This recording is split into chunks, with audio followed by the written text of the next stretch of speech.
Hi aspirants, welcome to Selvam IAS academy. Last வீடியோவில் நம்ம 10th Tamil புக்கில் இருக்கிற அன்னை மொழியை பார்த்தாச்சு. நெக்ஸ்ட்டு பாவனார் பார்வையில் தமிழ் சொல்வளம் அதுவும் பார்த்தாச்சு. இப்போது காலக்கணிதம் பார்க்க போகிறோம். ஓகேங்களா? ஃபர்ஸ்ட் யூனிட்டில் இது 3rd டாபிக். ஓகேங்களா? காலக்கணிதம் இது எழுதுனது யார் அப்படின்னு பார்த்தீங்கன்னா கண்ணதாசன். ஓகேவா? காலக்கணிதம் எழுதுனது யார்? கண்ணதாசன். ஃபஸ்ட்டு அந்த பாக்ஸில் பாருங்கள். மனிதம் தனி மனிதனுடைய சமுதாயத்தினுடைய வாழ்வியல் நெறியின் தெளிந்த சாரம். ஓகேங்களா? ஆக்சுவலி ஒரு மனிதன் அப்படிங்கிறவன் கேர்ள் ஆர் பாய் யாராக வேணால் இருக்கலாம். ஓகேங்களா? அது மனிதன். ஓகேவா? இதுவே மனிதம் அப்படின்னா அந்த ஹியூமனிட்டி சொல்லுவோம் பார்த்தீங்களா, அதுதான் மனிதம் அப்படின்னா இது ஒரு உணர்வு. அது எப்படி இருக்கணுமாம்மா, தனி மனிதனுடைய ஓகேவா ஒரு தனி மனுஷன்கிட்டையும் சமுதாயத்தினுடைய வாழ்வியல் நெறியின் தெளிந்த சாரம். ஓகேங்களா? சமுதாயத்தினுடைய அக்கறை அந்த இதெல்லாம் பார்த்தீங்க அப்படின்னா ரொம்ப தெளிவாக இருக்கணும் அப்படிங்கிறாங்க. அதுதான் மனிதம் என்பதன் இலக்கணமானவன் நல்ல கவிஞன். ஓகேங்களா? மனுஷன் அப்படின்னு நம்ம யாரை சொல்லலாம் அப்படின்னா அதுக்கு எக்ஸாம்பிளாக சொல்கிறது ஒரு கவிஞனை சொல்லலாம் அப்படிங்கிறாங்க. கவிமனம் எதை சரியென்று கருதுகிறதோ அதை துணிந்து சொல்லும். ஏன் மனிதன்னா இப்போது மனுஷங்கன்னா கவிஞனை மட்டும்தான் சொல்ல முடியுமா? சாதாரண மனுஷங்களா இல்லையா அப்படின்னு கேட்டால் அடுத்த லைனில் சொல்கிறாரு,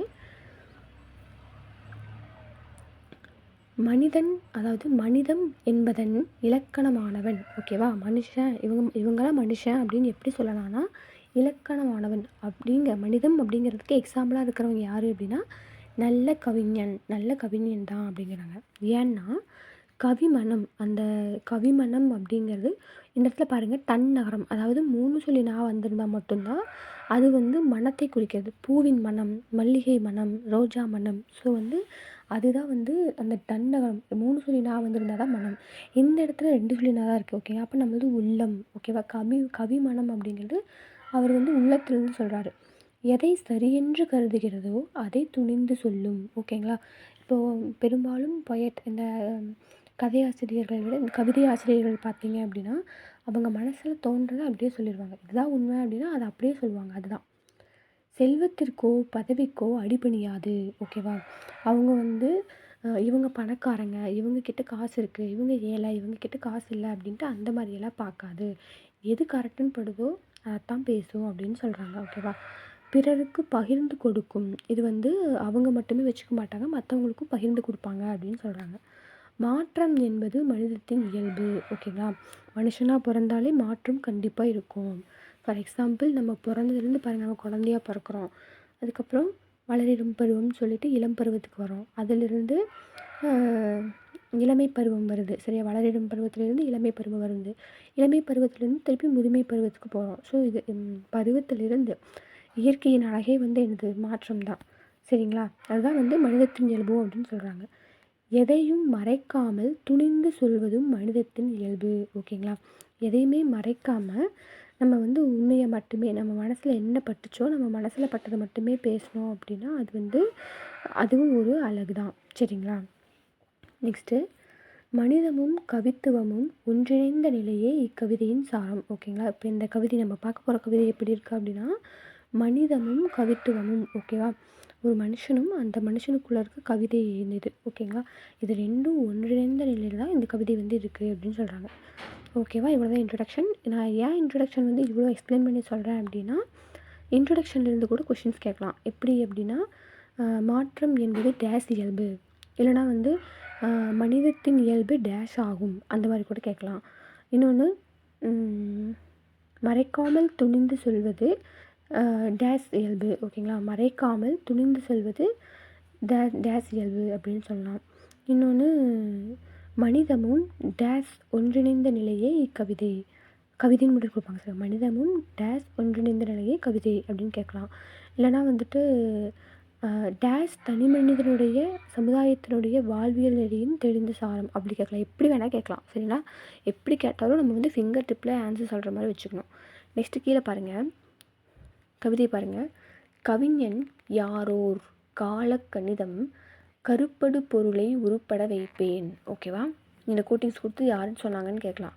மறுபடியும் பாருங்கள். கவிஞன் யாரோன் சரிங்களா, கவிஞன் யாரோர் காலக்கணிதம் கருப்படு பொருளை உருப்பட வைப்பேன். ஓகேவா, அதாவது கவிஞன், ஒரு கவிஞர் அப்படின்னா யாரோன், கவிஞர் அப்படிங்கிறது யார் அப்படின்னா காலக்கணிதம். இந்த காலம் வந்து எதிர்காலத்தில் சொல்கிறது, நிகழ்காலம், வருங்காலம், இது எல்லாமே இந்த மாதிரி காலத்தை கணித்து காட்டக்கூடியவன் தான் வந்து ஒரு கவிஞன் அப்படின்னு சொல்கிறாங்க. கருப்படு பொருளை உருப்பட வைப்பேன், அதாவது கருப்படு பொருள்னால் அவங்களுக்கு என்ன மனசில் தோணுதோ சரிங்களா, அதை வந்து அப்படியே உருப்பட வைப்பேன் அப்படின்னா அதை அப்படியே எழுதுறது. ஓகேங்களா. புவியில் நாரோர் புகழுடை தெய்வம். ஓகேவா. ஸோ புவியில்தான் என்னது பூமி. ஓகேங்களா, புவியில்தான் என்னது பூமி. ஸோ இந்த பூமியில் நானும் புகழுடை தெய்வம், தெய்வத்துக்கு எப்படி புகழ் இருக்கோ அந்த மாதிரி எனக்கு இருக்குது. ஸோ இந்த புவியில் நானூர் புகழுடை தெய்வம் அப்படின்னு சொல்கிறாரு. நெக்ஸ்ட்டு பாருங்கள், பொன்னினும் விலைமிகு பொருளின் செல்வம். ஓகேங்களா, பொண்ணுன்னா என்னது, தங்கம், இந்த நகை தான். ஓகேங்களா, தங்கம்னு சொல்ல முடியாது, எல்லா ஜுவலுமே வந்து என்னது பொன் தான். ஸோ பொண்ணா என்னது நகை. பொன்னினும் விலைமிகு பொருளின் செல்வம், ஸோ அதை விடவும் ஒரு பெரிய செல்வம் வந்து எங்கிட்ட இருக்குது அப்படின்னு சொல்கிறாங்க. இவை சரி என்றால் இயம்புவதின் தொழில், இவை தவறாயின் எதிர்ப்பதின் வேலை. ஓகேவா, அதாவது இப்போது ஒரு சமுதாயத்தில் நடக்கிற ஒரு சில விஷயங்கள் வந்து சரி அப்படின்னு பட்டுச்சு அப்படின்னா இயம்புவதின் தொழில், அதை வந்து நான் சரின்னு தான் சொல்வேன். சரிங்களா.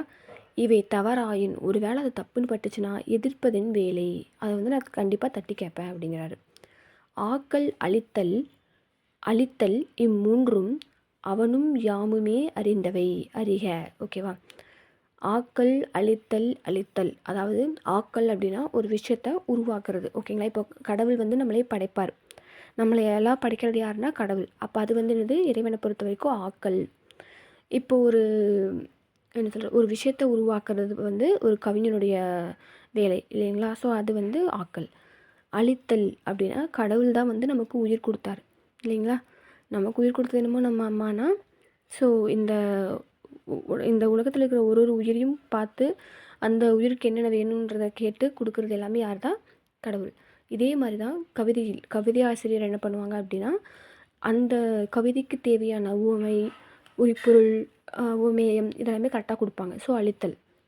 நெக்ஸ்ட்டு அழித்தல், எந்த அழித்தல் வந்துன்னா நம்ம உயிரை பறிக்கிறதும் யார் தான், அந்த கடவுள் தான். ஸோ நம்மளை அழிக்கிறதும் கடவுள் தான். ஆக்குவதும் அவனே, அழிப்பதும் அவனே. அதே மாதிரி கவிதை ஆசிரியர் என்ன பண்ணுவாங்க அப்படின்னா இந்த இடத்துல இது தவறு அப்படின்னு அவங்க நினச்சாங்க அப்படின்னா அந்த தட்டி கேட்பறதுக்கு அவங்க அழிப்பாங்க. ஓகேங்களா, அதாவது எப்படி சொல்கிறது, ஒரு கவிதையின் மூலமாக ஒரு ஒரு ஒரு உணர்வே வந்து நம்ம வந்து க்ரியேட் பண்ண முடியும். ஓகேங்களா, ஒரு விஷயத்த ஒரு கவிதை மூலியமாகவே வந்து நம்மளால் அதை சொல்ல முடியும் அப்படின்னு சொல்கிறாங்க. ஸோ இந்த மூணுமே வந்து கடவுள் மட்டும் பண்ணுறதில்ல, நாங்களும் தான் பண்ணுறோம். ஸோ இந்த மூணும் கடவுளுக்கும் எனக்கும் மட்டும்தான் தெரியும் அப்படின்னு சொல்கிறாரு. நெக்ஸ்ட்டு, செல்வர் தங்கையில் சிறைப்பட மாட்டோம். சரிங்களா, செல்வர்தன் கையில் சிறைப்பட மாட்டேன். செல்வர்தன் யார் அப்படின்னா செல்வந்தர். ஓகேங்களா, செல்வந்தர்னா பணக்காரங்க. ஸோ பணக்காரங்க கையில் போய் நான் வந்து சிறைப்பட மாட்டேன், அங்கே போய் நான் வந்து ஜெயிலில் இருக்க மாதிரி இருக்க மாட்டேன். பதவி வாளுக்கும் பயப்பட மாட்டேன். ஓகேங்களா, ஸோ வந்து ஒரு வேளை நம்ம பணக்காரன் சொல்கிறத கேட்கல அப்படின்னா நம்மளை வந்து கொன்றுவாங்களோ இல்லை மிரட்டிடுவாங்களோ இல்லை நம்மக்கிட்ட இருந்து வாங்கிடுவாங்களோ, இல்லை அந்த மாதிரி எந்த பயமும் எனக்கு கிடையாது அப்படின்னு சொல்கிறாரு. பாசம் மிகுந்தேன் பற்றுதல் மிகுந்தேன். ஓகேங்களா, பாசம் மிகுத்தேன், எனக்கு வந்து நிறைய பாசமும் இருக்குது, பற்றுதலும் இருக்குது. பற்றுதல் அப்படின்னா ஆசை. சரிங்களா, பாசமும் இருக்குது, ஆசையும் இருக்குது.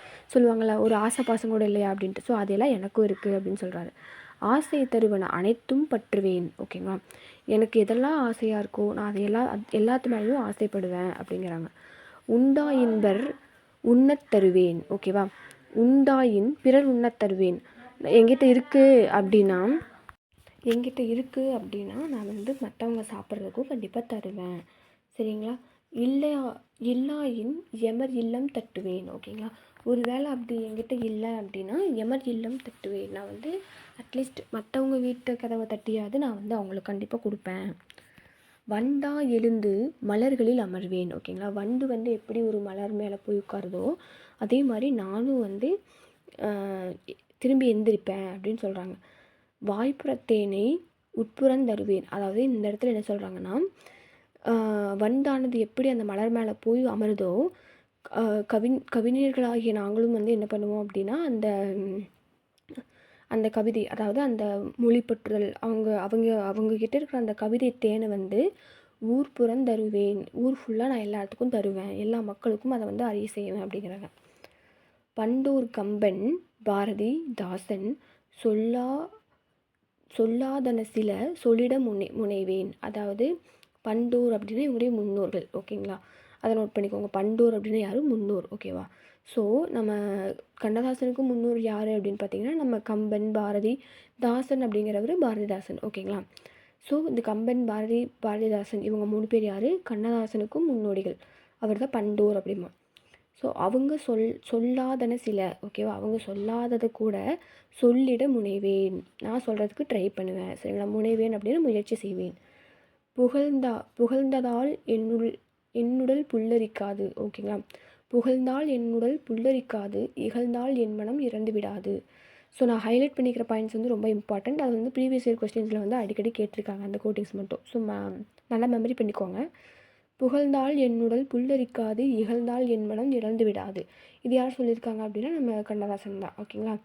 ஒருத்தவங்க வந்து கண்ணதாசன்னா என்ன மனுஷன், எப்படிலாம் எழுதியிருக்கான் அப்படின்னு வந்து அவங்கள வந்து புகழ்ந்து பேசினா அவருடைய உடம்பு வந்து புல்லரிக்காது அப்படிங்கிறாரு. இவெல்லாம் என்ன மனுஷன், என்னதான் வந்து கவிதையில் கிங்காக இருந்தாலும் அவருடைய லைஃப் ஹிஸ்ட்ரி வந்து எடுத்து பார்த்தியா, எப்படிலாம் இருந்திருக்காரு தெரியுமா அப்படின்ட்டு. ஸோ அதை அப்படி வந்து நம்ம இகழ்ந்து பேசினா கூட அவர் வந்து இறந்து விடவும் மாட்டார் அப்படிங்கிறாங்க. வளமார் கவிகள் வாக்கு மூலங்கள் இறந்த பின்னாலே எழுதுக தீர்ப்பு, ஓகேங்களா? வளமார் கவிகள் வாக்கு மூலங்கள். இப்போது வளமார் கவிகள் வாக்கு மூலங்கள் அப்படின்னா இன்னும் நிறைய பேர், நிறைய கவிஞர்கள்கிட்ட வாக்குமூலங்கள் வந்து வாங்கி பாருங்கள். இறந்த பின்னால் வந்து என்னுடைய தீர்ப்பு என்னன்னு நீங்கள் எழுதுங்க அப்படின்னு சொல்கிறாங்க, ஓகேங்களா? கல்லாய் மரமாக காடு மேடாக, சரிங்களா? ஒரு கல்லாவோ இல்லை மரமாவோ இல்லை காடு மேடாவோ மாறாதிருக்கையின் வளவிலங்கல்லன், ஓகேங்களா? நான் வந்து மாறாமல் இருக்கிறதுக்காக, சரிங்களா? ஒரு கல் மாதிரியோ இல்லை மரம் மாதிரியோ இல்லை காடு மேடாகவோ எப்பவுமே மாறாமல் இருக்கிறதுக்கு திருக்கையான் வனவிலங்கல்லன். ஸோ நம்ம அந்த மாதிரி வனவிலங்காகவோ, சரி காட்டில் இருக்கிற விலங்கு மாதிரியோ நான் வந்து மாறாமல் இருக்கணும், சரிங்களா? இறந்ததுக்கப்புறம் நான் இந்த மாதிரி மாறாமல் இருக்கணும் அப்படிங்கிறாங்க. மாற்றம் எனது மானிட தத்துவம், இது ரொம்ப இம்பார்ட்டன்ட், அடிக்கடி கேட்பாங்க, சரிங்களா? மாற்றம் எனது மானிட தத்துவம், மாறும் உலகின் மகத்துவம் அறிவேன், ஓகேங்களா? நான் மேலே அந்த பாக்ஸ்குள்ளே கொஷின் கொடுத்துருந்தாங்க தெரியுமா, மாற்றம் என்பது டேஸ் தத்துவம் அப்படிங்கிறது. என்னது? மானிட தத்துவம். இது வந்து ஒரு மனுஷங்களை பற்றி சொல்கிறது தான். இதை சொன்னது யாருன்னா கண்ணதாசன், ஓகேங்களா? மாற்றம் அப்படிங்கிறது ரொம்ப ஒரு மகத்துவமான ஒன்று, சரிங்களா? மாறும் உலகின் மகத்துவம் அறிவேன். இந்த உலகம் வந்து நம்ம சொல்கிறோம் இல்லையா, 90s கிட்டு, 2K கிட்ஸு, ஜென்ஸுக்கிட்டு அப்படின்ட்டு. ஸோ அதை தாண்டி இந்த உலகம் ஃபஸ்ட்டு பார்த்திங்கன்னா முதல்ல எவ்வளோ இயற்கை சூழலோடு இருந்தது. அதுக்கப்புறம் வந்து தொழில்நுட்பங்கள் வளர வளர இப்போ எப்படி அந்த டெக்னாலஜி இம்ப்ரூவ்மெண்ட் ஆகி நம்ம அந்த இயற்கை சூழல் வந்து பாதியை குறைச்சிட்டோம் இல்லையா? இப்போ வந்து செயற்கை ஒரு 70%, இயற்கை ஒரு 30% தான் இருக்குது. ஸோ அந்த மாதிரி இந்த உலகத்தில் வர எல்லாமே வந்து மாற்றம் தான். அது வந்து எப்போவுமே இந்த உலகம் இருக்க வரைக்கும் மாற்றம் இருந்துகிட்டே தான் இருக்கும் அப்படிங்கிற மகத்துவத்தை எனக்கு தெரியும், அந்த மகத்துவத்தை நான் அறிவேன் அப்படிங்கிறாரு. எவையவை தீமை எவையவை நன்மை என்பதறிந்து ஏகுமென் சாலை, ஓகேங்களா? இதுக்கு என்ன மீனிங்னா, எதெல்லாம் நல்லது எதெல்லாம் கெட்டது அப்படின்னு எனக்கு தெரியும், அதை தெரிஞ்சு தான் நான் நடப்பேன். ஏகுமென் சாலைன்னா நான் செல்லும் வழி, ஓகேங்களா? நான் அந்த வழியில் தான் போவேன். தலைவர் மாறுவர் தர்பார் மாறும், ஓகேவா? தலைவர் மாறுவாங்க, சரிங்களா? அதே மாதிரி தர்பார் மாறும். அதாவது இங்கே தர்பார் அப்படின்னா அரசு, ஓகேவா? அரசும் மாறும், அரசியல்வாதிகளும் மாறுவாங்க, அரசும் மாறும். தத்துவம் மட்டுமே அட்சய பாத்திரம். ஆனால் நான் சொல்கிற தத்துவம் வந்து எப்போவுமே மாறாது. உண்மைதானே? கண்ணதாசன் இல்லைனாலும் அவர் எழுதி வச்சுருந்த கவிதைகளுடைய தத்துவம் வந்து இன்றளவும் எல்லாருமே வந்து போற்றி புகழக்கூடிய ஒன்றா இருக்குது, சரிங்களா? அட்சய பாத்திரம், இதை நீங்கள் பின்னாடி படிப்பீங்க. அட்சய பாத்திரம் அப்படிங்கிறது மணிமேகலா தெய்வம் வந்து மணிமேகலைக்கு முதல்ல கொடுத்தது, ஓகேங்களா? ஸோ இந்த அட்சய பாத்திரம் வந்து மணிமேகலை கிட்ட இருக்கிறதுனால அது ஒரு மிகப்பெரிய ஒரு கதையே வந்து அதுக்கு இருக்கும் பின்னாடி. அது என்னன்னு நீங்கள் தெளிவாக டீட்டெயில்டாக பார்ப்பீங்க, ஓகேவா? ஸோ அட்சய பாத்திரம் அப்படின்னு என்னென்னா, அந்த பாத்திரத்துக்குள்ளே நீங்கள் என்ன போட்டாலும் நீங்கள் ஒரு விஷயம் போடுறீங்க அப்படின்னா அது திரும்பி பன்மடங்காக உங்களுக்கு கிடைக்கும். சரிங்களா? அதுதான் வந்து அக்ஷய பாத்திரம். ஸோ நெக்ஸ்ட்டு பாருங்கள். கொள்வோர் கொள்க குறைப்போர் குறைக்க, உள்வாய் வார்த்தை உடம்பு தொடாது, நானே தொடக்கம் நானே முடிவு, நானுரை பதப்பதான் நாட்டின் சட்டம். அதாவது கொஞ்சம் இதாகிடுச்சு. நானே தொடக்கம் நானே முடிவு, நான் உரைப்பது தான் நாட்டின் சட்டம். ஓகேங்களா? இந்த லாஸ்ட் 2 கோட்டிங் ரொம்ப இம்பார்ட்டண்ட். அதாவது கொள்வோர் கொள்க, சொல்கிறவங்க சொல்லிட்டோம். குறைப்போர் குறைக்க, தப்பு சொல்கிறவங்க சொல்லிட்டு போட்டோம். சரின்னு சொல்கிறவங்க சொல்லட்டும், தப்புன்னு சொல்கிறவங்க சொல்லட்டும். உள்வாய் வார்த்தை உடம்பு தொடாது. ஓகேங்களா? ஸோ சும்மா வாயால் பேசுகிற வார்த்தைகள் வந்து என்னோடய உடம்பை வந்து எந்த விதத்துலையும் பாதிக்காது. சில பேர் சொல்லுவாங்க தெரியுமா, என்னை இப்படி பேசிட்டாங்க அப்படி பேசிட்டாங்கன்னு மனதளவில் நம்ம பாதிப்போம். ஸோ அந்த மாதிரி நான் வந்து என்னை வந்து பாதிச்சிக்க மாட்டேன் அப்படிங்கிறாரு. நானே தொடக்கம் நானே முடிவு. இப்போது அஜித் ஒரு படத்தில் சொல்லுவார் தெரியுங்களா, என்னோடய வாழ்க்கையில் ஒரு நொடியும் ஒரு நாளும் நானாக செதுக்குனதுடா அப்படின்ட்டு. அதே மாதிரி தான் கண்ணதாசன் சொல்லியிருக்காரு. நானே தொடக்கம் நானே முடிவு. சரிங்களா? இந்த டைலாக் யாருது? கண்ணதாசன். மறந்துடாதீங்க, கண்ணதாசன். நான் உரைப்பது தான் நாட்டின் சட்டம். இது வந்து நம்ம ஆப்ஷனில் கன்ஃபார்ம் இது பாரதிதாசன் போடுவாங்க. நம்ம கன்ஃபார்ம் பாரதி இல்லைனா பாரதிதாசன் தான் சூஸ் பண்ணிட்டு வருவோம். ஏன்னா அது நான் உரைப்பது தான் நாட்டின் சட்டம்ன்ற மாதிரி வருதில்ல, அதனால். பட் அது சொன்னது யாருன்னா கண்ணதாசன். ஓகேங்களா? சரி, ஓகே. இது வரைக்கும் நம்ம டீட்டெயில்டாக பார்த்தாச்சு. ஓகேவா? இந்த போயத்தை பற்றி, இந்த கவிதையை பற்றி ஃபுல்லாக பார்த்தாச்சு. இப்போது நம்ம பார்க்க போகிறது நூல்வெளி. ஓகேவா? பார்க்கலாமா நூல்வெளி? நெக்ஸ்ட்டு பாருங்கள், நூல்வெளி. காலக்கணிதம் என்னும் இப்பாடப்பகுதி கண்ணதாசன் கவிதைகளில் என்னும் தொகுப்பில் இடம்பெற்றுள்ளது. கரெக்டு தானே? காலக்கணிதம் எழுதினது யார்? கண்ணதாசன். முத்தையா என்னும் இயற்பெயரை கொண்ட கண்ணதாசன் இன்றைய சிவகங்கை மாவட்டத்தின் சிற்றூரான சிறுகூடல்பட்டியில் பிறந்தவர். ஓகேங்களா? ஸோ கண்ணதாசனுடைய இயற்பெயர் என்னது? முத்தையா. இவர் வந்து ஃபஸ்ட்டாக ஒரு சினிமா பாட்டு எழுதுறதுக்காக வந்திருப்பார். சான்ஸ் கிடச்சிருக்கும். சினிமா சாங்லாம் எழுதி ஒரு ஃபஸ்ட்டு சாங்கே அவர் வந்து பயங்கரமான ஹிட் அடிச்சிருக்கும். ஸோ அதிலிருந்து தான் அவர் பேர் வந்து கண்ணதாசன்னு சேஞ்ச் ஆச்சு. ஸோ அதுக்கப்புறம் அவர் எழுதின எல்லா சாங்ஸுமே ஃபுல் அண்ட் ஃபுல் ஹிட் மட்டும்தான். சரிங்களா? ஸோ அந்த பிஃபோர் என்டர் த சினிமாஸ். ஓகேங்களா? அவர் வந்து அந்த சினிமா வரதுக்கு முன்னாடி அவர் பட்ட கஷ்டங்கள் எல்லாம் வந்து நிறையா இருக்கும். ஆக்சுவலாக இவர் வந்து பெரிய ஒரு செல்வ செழிப்பான ஒரு ஃபேமிலியில் இருந்தவர். ஸோ இந்த பின்னாடி நான் வந்து ஆசிரியர்கள் பற்றி ஒருத்தங்களை பற்றியும் லைஃப் ஹிஸ்ட்ரி சொல்லும்போது கண்ணதாசனை பற்றியும் கண்டிப்பாக சொல்கிறேன். இப்போ நம்ம இந்த நூல்வெளி மட்டும் பார்க்கலாம், பிகாஸ் ஆல்ரெடி ரொம்ப டைம் ஆகிடுச்சு. ஸோ அப்படி இவருடைய இயற்பெயர் என்னது? முத்தையா. இவர் எங்கே பிறந்தார் அப்படின்னா, இப்போ இருக்கிற சிவகங்கை மாவட்டத்தில் ஒரு சின்ன ஊர். சரிங்களா? என்ன ஊர்னா சிறுகூடல்பட்டி. ஓகேங்களா? சிறுகூடல்பட்டியில் இருந்து பிறந்திருக்காரு. இவருடைய பெற்றோர் பார்த்தீங்கன்னா சாத்தப்பன் விசாலாட்சி ஆவார். ஓகேங்களா? சாத்தப்பன் விசாலாட்சி. 1949ஆம் ஆண்டு கலங்காதிரு மனமே என்ற பாடலை எழுதி, ஓகேங்களா, கலங்காதிரு மனமே என்ற பாடலை எழுதி இவர் திரைப்பட பாடலாசிரியரானார். ஓகேங்களா? ஃபஸ்ட்டாக இவர் எழுதின சினிமா சாங் வந்து கலங்காதிரு மனமே தான். திரையுலகிலும் இலக்கிய உலகிலும் சிறந்து விளங்கியவர். ஓகேங்களா? திரையுலகம்னா சினிமா தேட்டர் தான். இலக்கிய உலகம் அப்படிங்கும்போது இந்த நாவல்கள் எல்லாம் எழுதுவாங்க தெரியுமா, அதுதான் இலக்கியம். இது நெக்ஸ்ட்டு இவர் சிறந்த கவியரங்க கவிஞராகவும் பேச்சாளராகவும் திகழ்ந்தார். இவர் வந்து சினிமாவில் மட்டும் பாட்டு எழுத கிடையாது, கவிதை எழுதியிருக்காரு. அது போக கவியரங்க கவிஞர்கள். சரிங்களா? கவியரங்கம்னா அது ஒரு கலையரங்கம் சொல்லுவாங்க தெரியுமா, கவியரங்கம். அந்த மாதிரி ஒரு அரங்கம் இருக்கும். அந்த அரங்கத்தில் இருக்கிற கவிஞர்களில் இவரும் ஒரு பேச்சாளராக இருந்திருக்காரு. ஓகேங்களா? பேச்சாளர். ஸோ கவிஞராகவும் இருந்திருக்காரு, பேச்சாளராகவும் இருந்திருக்காரு, சினிமாவில் பாடலாசிரியராகவும் இருந்திருக்காரு. ஓகேங்களா? தனது திரைப்பட பாடல்கள் வழியாக எளிய முறையில் மெய்யியலை, ஓகேங்களா, ஃபிலோசஃபின்னு சொல்லுவாங்க, மெய்யியலை மக்களிடையே கொண்டு சேர்த்தவர். சேரமான் காதலி என்னும் புதினத்திற்காக சாகித்ய அகாதமி விருது பெற்றவர். இது ரொம்ப இம்பார்ட்டண்ட் புக் அண்ட் நேம். ஓகேங்களா? இது என்ன அவார்டு வாங்குச்சு அப்படின்னா சாகித்ய அகாதமி விருது. ஓகேங்களா? சாகித்ய அகாதமி விருது என்ன புக்குக்காகனா சேரமான் காதலி. ஓகேவா? சேரமான் காதலி எழுதுனது யார்? கண்ணதாசன். சேரமான் காதலி எழுதுனவர் வந்து கண்ணதாசன். இப்படி ஞாபகம் வச்சுக்கோங்க.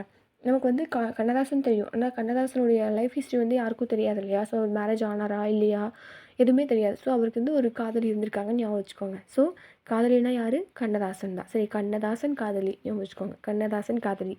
அப்போது கண்ணதாசன்னால யார்? சேரமான் காதலி. இது வந்து ஒரு புதினம். அதுவும் கேட்பாங்க, சேரமான் காதலி வந்து இது புதினமா நாவலான்னு கேட்டால் சிறுகதைன்னு கொடுப்பாங்க. அது என்னது? புதினம். ஓகேங்களா? புதினம்னா என்னது? கட்டுரை. ஸோ சேரமான் காதலி அப்படிங்கிறது ஒரு புதினம்.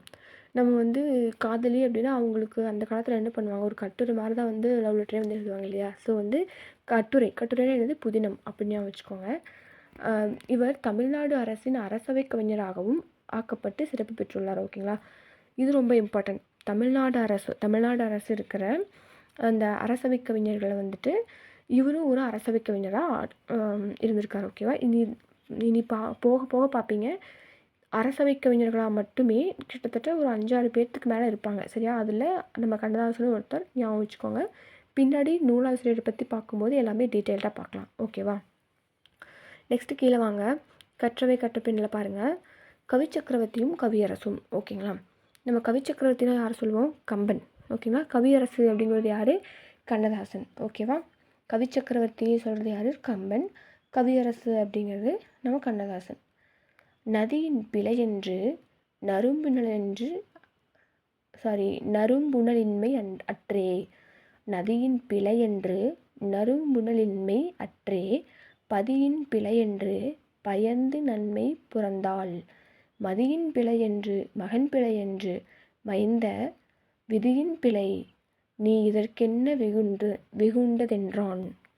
இதை எழுதுனது யார் அப்படின்னா நம்ம கம்பன். ஓகேங்களா, ஸோ அதாவது நீங்கள் படித்து பார்த்தீங்கனாலே தெரியும், ஒரு அளவுக்கு ஐடென்டிஃபை பண்ணுற மாதிரி இருந்துச்சு அப்படின்னா நம்ம வந்து 80s 70s 80s அந்த ஆத்தர்ஸ் நம்ம வந்து போட்டுக்கலாம். இதுவே கொஞ்சம் புரியல, ரொம்ப இதாக இருக்குது அப்படின்னா நம்ம அதுக்கு முன்னாடி இருந்த இவங்கள தான் வந்து போடுற மாதிரி இருக்கும். ஓகேங்களா, அப் டு 90s வரைக்குமே பார்த்தீங்கன்னா அவங்க எழுதுறது கொஞ்சம் புரியும். ரொம்ப புரியல, ரொம்ப டிஃபிகல்ட்டான வேர்டாக இருக்குது அப்படின்னு பார்த்தீங்கன்னா நீங்கள் அவங்களுக்கும் பண்டோர் என்ன சொன்னால் முன்னோர்கள்னு சொன்னால் அவங்க எழுதுனது பாருங்கள், ஈஸியாக புரியும். ஓகேவா, இப்போ இதுக்கு என்ன மீனிங்னு பார்க்கலாம். இதுக்கு என்ன மீனிங்னு பாருங்கள், நதியின் பிழை என்று. ஓகேங்களா, நதியின் பிழை என்று அப்படின்னா நதியோட தப்பு எதுவுமே இல்லை. நரம்புணலின்மை அன்றே. சரிங்களா, நரம்புணலின்மை அற்றே. நரம்புணலின்மை அப்படின்னா இது 1 மார்க்கில் கேட்குற சான்ஸ் இருக்குது. நறும்புணலின்மை பிரித்து எழுதுக அப்படின்னு சொல்லி கேட்பாங்க. ஓகேங்களா, இதை எப்படி பிரிக்கணும் அப்படின்னா நரும் கூட்டல் புனல் கூட்டல் இன்மை. ஓகேங்களா, நரும் அப்படின்னா என்னென்னா நல்ல மனம். நரும்னா என்னது, நல்ல மனம். புனல் அப்படின்னா ஆறு இல்லைன்னா நீர் சொல்லலாம். பார்த்தீங்களா, அதான் புனல்னா என்னது, ஆறு இல்லைன்னா நீர். அது இன்மை அப்படின்னா இல்லை அப்படின்னு அர்த்தம். சரிங்களா, நறும்புணல் இன்மை அப்படின்னா நரும் கூட்டல் புனல் கூட்டல் இல்லை. சரி, இன்மை. ஓகேங்களா, நறும்னா என்னது, நல்ல மனம். புனல்னா ஆறு நீர். இன்மை அப்படின்னா இல்லாமை, நம்மக்கிட்ட இல்லாமல் இருக்க சொல்கிறாங்க பார்த்தியா, அதுதான் இன்மை. ஓகேங்களா, அடுத்த லைன் பாருங்கள். அதாவது நறும்புணல் இன்மை அப்படின்னா இது வந்து நதியோட தப்பும் கிடையாது, அந்த நீரோட தப்பும் கிடையாது, ஆறோட தப்பும் கிடையாது அப்படிங்கிறாங்க. பதியின் பிழையென்று அப்படின்னா பதினா இந்த இடத்துல என்ன அப்படின்னு சொல்கிறாங்கன்னா பதினா ஊர். சரிங்களா, அப்போ இது வந்து ஊரோட தப்பும் கிடையாது. பயந்து நம்மை புறந்தாள். சரிங்களா, இது வந்து நம்ம பயப்படுறதுனாலையும் வந்து எந்த தப்பும் இல்லை. சரிங்களா, நெக்ஸ்ட்டு மதியின் பிழை என்று. மதினா என்னது, பெண். சரிங்களா, இது வந்து ஒரு பெண்ணோட தப்பும் கிடையாது. மகன் பிழை என்று, அந்த பெண்ணோட மகன் பிழையும் கிடையாது. மைந்த, அவங்க குழந்தையோட தப்பும் கிடையாது. விதியின் பிழை, இது வந்து விதியோட பிழையும் இல்லை. நீ இதற்கென்னை வெகுண்டதென்றால், நீ இதுக்கு போய் என்ன திட்டுற அப்படின்னு சொல்கிறாங்க. ஓகேவா, இது வந்து கம்பன் வந்து கம்பராமாயணத்தில் எழுதியிருக்கிற ஒரு வாசகம். இது ஒரு கவிதை. சரிங்களா, என்ன சொல்ல வராங்க அப்படின்னா இது நதியோட தப்பும் இல்லை, ஒரு ஊரோட தப்பும் இல்லை, ஒரு பொண்ணோட தப்பும் இல்லை, பையனோட தப்பும் இல்லை, விதியோட தப்பும் இல்லை. ஆனால் நீ இதுக்கு என்ன திட்டுற. ஓகேங்களா, இது வந்து யாருடைய தப்புன்னே தெரியாமல் என்ன சொல்ல வராருன்னா, இந்த ஒரு விஷயம் நடந்திருக்கு, பட் அது காரணம் என்னன்னே தெரியாமல் நீ தான் பண்ணியிருப்ப அப்படின்னு மொத்தமாக குறை சொல்கிறது. சரிங்களா, அதை தான் வந்து சொல்லியிருக்காரு. அதை கொஞ்சம் ரீக்ரியேட் பண்ணி நம்ம கண்ணதாசன் எழுதியிருக்காரு. நதி வெள்ளம் காய்ந்து விட்டால் நதி செய்த குற்றமில்லை, விதி செய்த குற்றமின்றி வேறு யாரம்மா. ஓகேங்களா, நதி வந்து வற்றி போயிடுச்சு அப்படின்னா அது நதி செய்த குற்றம் இல்லை. சரி, அது நதி மேலே தப்பு கிடையாது, விதி செய்த குற்றமின்றி, விதி மேலே தான் தப்பு. சரிங்களா, வேறு யார் பண்ணியிருப்பா அப்படின்னு கண்ணதாசன் சொல்லியிருக்காரு. செகண்ட் பாருங்கள், கண்ணதாசனின் கவியரங்க கவிதையை சுவைத்து அது குறித்து உரையாற்றுக. ஜஸ்ட் நான் ரீட் அவுட் மட்டும் பண்ணிடுறேன். எனது கோட்டிங்ஸில் கொடுத்தது யார் எழுதியிருப்பாங்கன்னு கேட்பாங்க. ஸோ இது மட்டும் ரீட் அவுட் மட்டும் பண்ணிக்கோங்க. கதிர் வெடித்து பிளம்பு விழ, கடல் குதித்து சூடாற்ற, முதுமை மிகு நிலப்பிறப்பின் முதற் பிறப்பு தோன்றிவிட, நதி வருமுன் மணல் தருமுன் நலம் வளர்த்த தமிழனங்கே, பதிமதுரை பெருவெளியில் பாண்டியர் கை பார்த்தவளே, நின்னை யான் வணங்குவதும் நீ என்னை வாழ்த்துவதும் அன்னை மகற்கிடையே அழகில்லை என்பதால், உன்னை வளர்ந்து வரும் ஒன் புகழ் சேர் தன் புலவர் தன்னை வழங்குகின்றேன் தமிழ் புலவர் வாலியரே. சரிங்களா? ஸோ தமிழ் புலவர் வாலியரோ, இது யார் சொல்லியிருக்காரு அப்படின்னு பார்த்தீங்கன்னா நம்ம கண்ணதாசன் சொல்லியிருக்காங்க. ஓகேங்களா? இது கண்ணதாசனுடைய கவியரங்க கவிதை. ஓகேங்களா? இது ஜஸ்ட்டு தமிழை பற்றி சொல்கிறதுனால நம்ம பாரதிதாசன் தான் கண்டிப்பாக லாக் பண்ணுவோம். அது ஆனால் சொன்னது யாருன்னா கண்ணதாசன். இதை மட்டும் நல்லா நோட் பண்ணி வச்சுக்கோங்க. ஓகே, நெக்ஸ்ட்டு வீடியோவில் நம்ம நெக்ஸ்ட்டு விரிவானம்